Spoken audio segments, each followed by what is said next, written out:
diamalkan. Baik. Saya jawab ini dulu.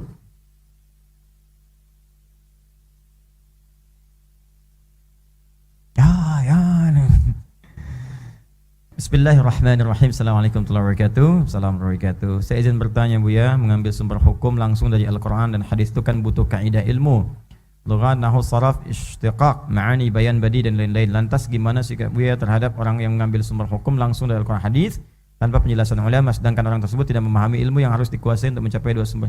Tidak boleh. Tidak bisa.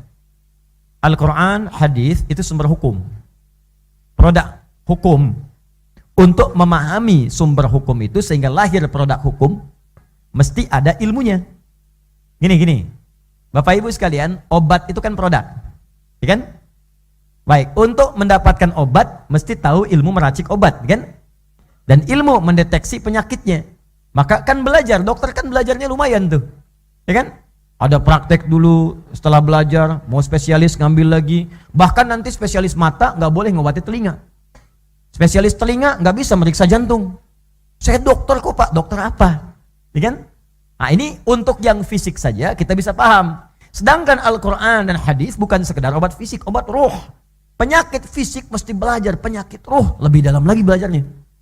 Karena itu ketika Allah menurunkan sumber hukum sebagai solusi dalam kehidupan, maka ilmunya pun diturunkan dan minta kita supaya belajar. Iqra, baca.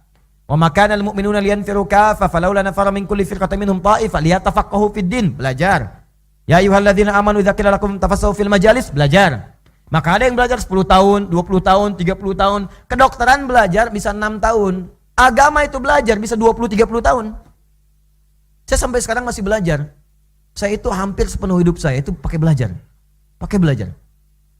Dari kecil mulai belajar Al-Quran sampai sekarang, taruhlah mungkin saya 4-5 tahun belajar pertama ya, sampai sekarang usia 35 tahun. Berarti hidup saya 30 tahun belajar. Sampai sekarang saya masih belajar Bu, Pak.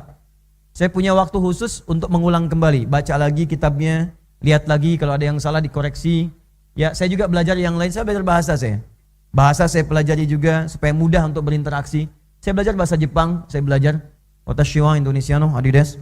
Ya, saya belajar bahasa Jerman, saya belajar bahasa Prancis, saya belajar. Comment ça va? Ça va bien? Bonjour. Itu belajar ya, supaya bisa komunikasi. Gak apa-apa mumpung masih hidup. Mumpung masih hidup belajar. Ada waktu kita belajar, isi aja daripada ngisi yang enggak gitu kan. Pikirkan yang macam-macam, belajar. Bikin status yang enggak jelas. Aku ingin mencapai surgamu ya Allah. Belajar. Belajar beramal kan. Isi aja yang supaya hidup kita itu jelas. Nah apalagi jika Anda ingin paham Al-Quran dan Sunnah, nggak bisa nyimpulkan sendiri. Apalagi kemudian baru belajar bisa baca, udah bikin fatwa. Itu yang repot. Inilah yang terjadi pada Syahrul kemarin, Muhammad Syahrul yang saya bahas di sini. Itu kan nggak ada gurunya Bu, Pak. Nggak ada guru, arsitek, baca Quran, baca hadis, gaul dengan orientalis, tiba-tiba punya pandangan hukum, bikin fatwa. Hubungan seksual di luar nikah, halal hukumnya. Itu kalau Abu Jahal masih hidup, kaget tuh Abu Jahal. Beneran. Kalau ya mungkin gak kaget gitu. Abu Jahal kaget. Abu Jahal, Abu Lahab. Sebab di tata hidup jahiliyah itu, nikah itu terhormat. Makanya Nabi Muhammad itu ketika ditawari, disogok oleh mereka, ya kata mereka, Muhammad sudahlah. Kamu ingin jadi pemimpin, kami berikan yang terbaik. Kamu ingin perempuan paling cantik yang kamu ingin miliki, kami fasilitasi untuk pernikahanmu. Bahasanya kami nikahkan, bukan kami bookingkan. Kami nikahkan. Di nikah itu sistem hukum terhormat di jahiliyah untuk pernikahan.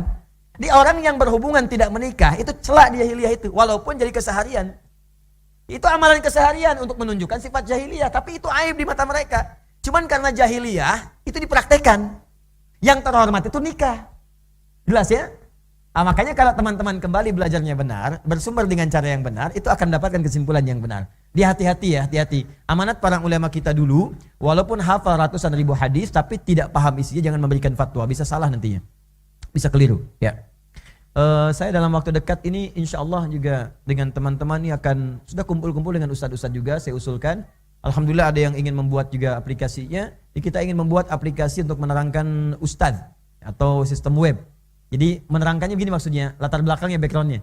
Ini ustadz ini ada berapa di daerah ini, di wilayah ini, di Indonesia pada umumnya. Backgroundnya apa? Ini ahli fikih, ini ahli tafsir, ini ahli hadis, kan? Ini ahli Quran. Jadi kalau Bapak Ibu ingin belajar, tinggal buka, klik Tanah Kusir, ustadznya ada sekian, yang tafsir datang ke tafsir, hadis datang ke hadis, karena tidak semua ustadz menguasai semua ilmu.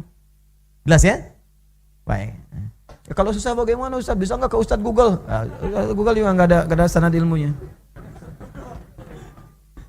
Awas, hati-hati. Saya bersabar aja dengan situasi sekarang karena saya anggap wajar biasa. Yang baru belajar kita hormati.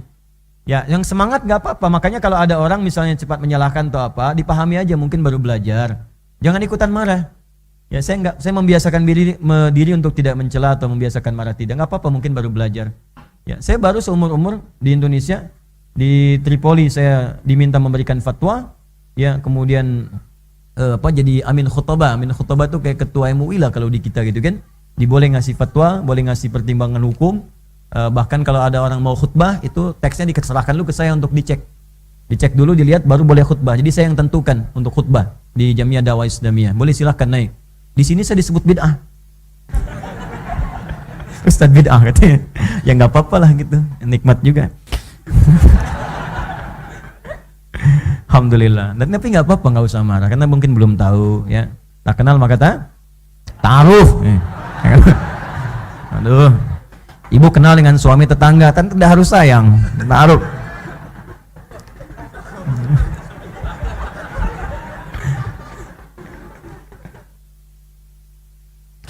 Afwan, saya ingin bertanya, bagaimana menurut Buya bagi orang-orang yang sering mengakhirkan sholat Isya? Boleh, kalau memang ditujukan untuk bisa menunaikan tahajud di malam harinya.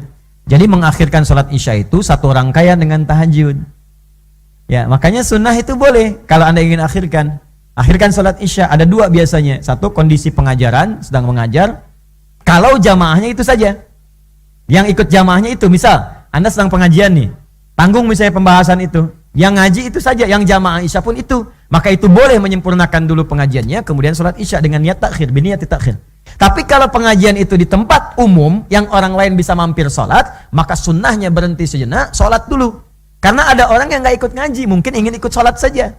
Begitu Anda teruskan ngaji, tidak ada kesempatan dia untuk sholat di situ, dia pergi. Oh, nggak ada jamaah di situ, begitu pergi meninggal, siapa yang tanggung jawab?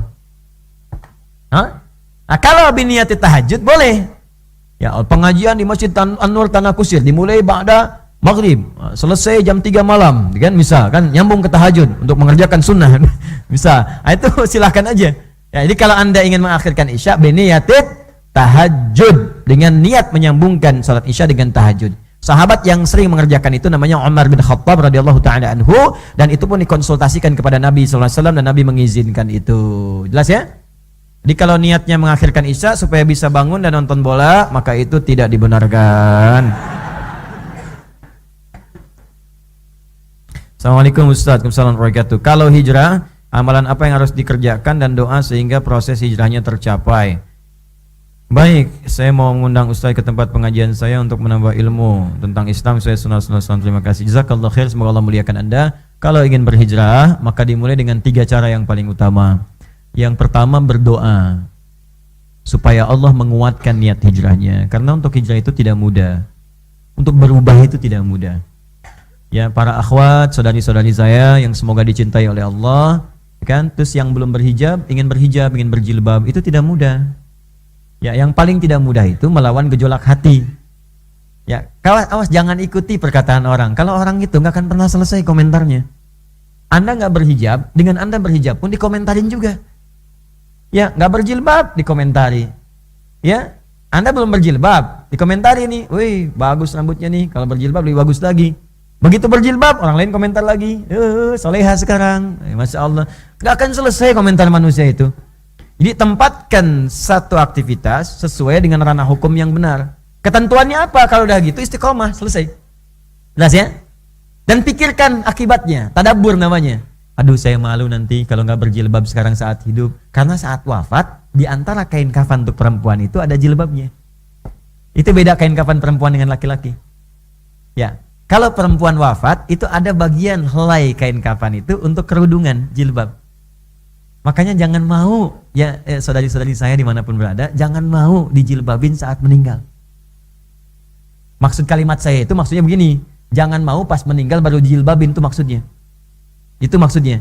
Mulai saat hidup berjilbab sehingga konsisten, saat wafat pun dijilbabin. Kan jadi aneh, hidup tidak berjilbab, wafat dijilbabin. Jangan bikin malaikat bingung. Kamu siapa? Sekarang berjilbab, cie-cie. Wah, capek itu, kasihan.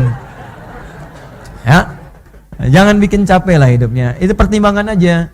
Malu sama orang, malu. Nanti kan roh itu akan merasakan. Apa enggak malu datang orang terus menjilbabi Anda saat meninggal, sedangkan rohnya kan merasa. Roh itu kan ada, dicabut kan melihat keadaannya. Siapa yang datang, siapa yang melayat, kuburan, siapa yang ucapkan salam dijawab dari situ. Apa enggak malu ketika enggak berjilbab tiba-tiba dipakein? Nangis Anda nanti dan sudah tidak ada waktu untuk kembali. Anda bermohon pada Allah, ya Allah, fa'asaddaqa aku minas sholihin. Allah, 1 detik aja ya Allah, 1 detik untuk berjilbab. Enggak bisa. Enggak bisa. Kamu akan pulang, sekarang selesai. Tuh. Ya, jadi berdoa dulu supaya dikuatkan oleh Allah. Dengan doa itu nanti mantap hati. Kalau sudah mantap hati, yang kedua, cari guru untuk membimbing.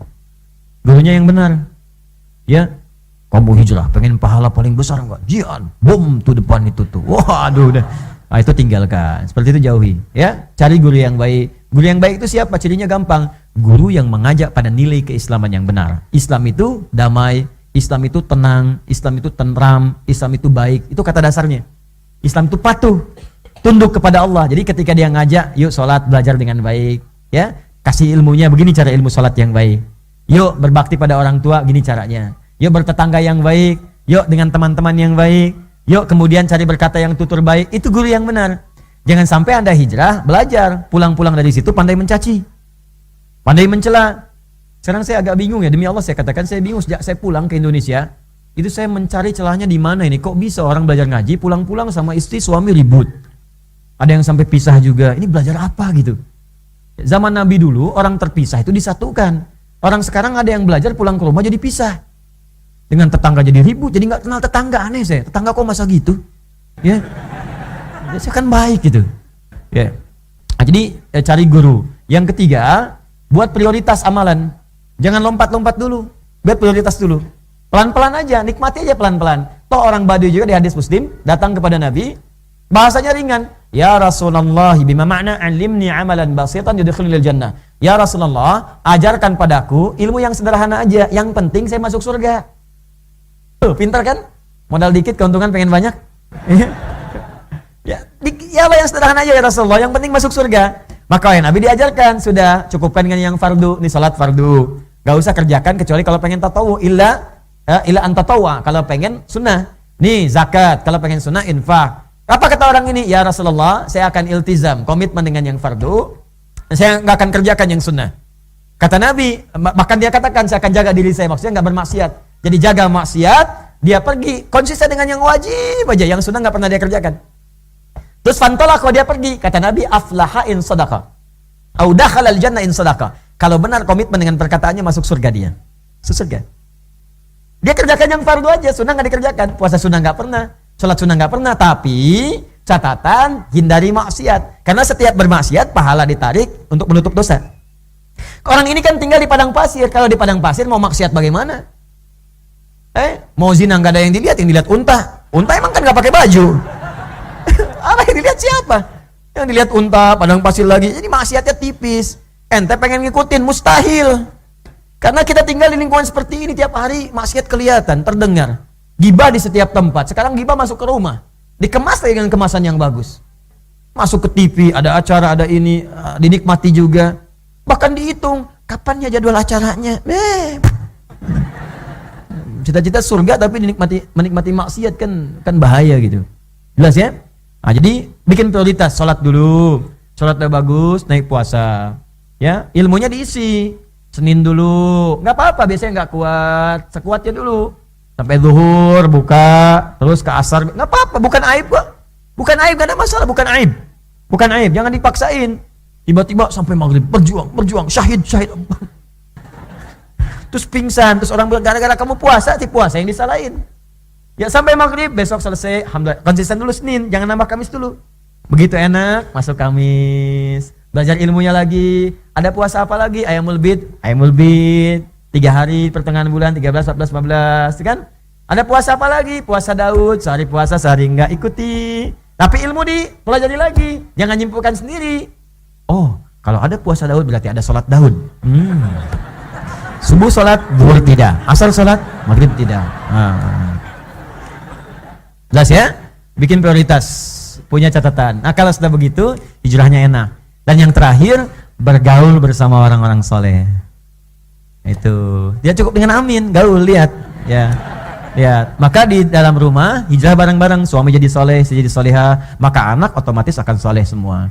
Tetangga cari teman yang soleh. Antum kalau cari ilmu, cari sekolah-sekolah yang baik, kampus yang baik, pilih teman-teman yang baik. Di kantor pilih teman-teman baik, supaya mengajak pada yang baik. Jadi kalau sudah gotong royong ibadahnya ringan nanti.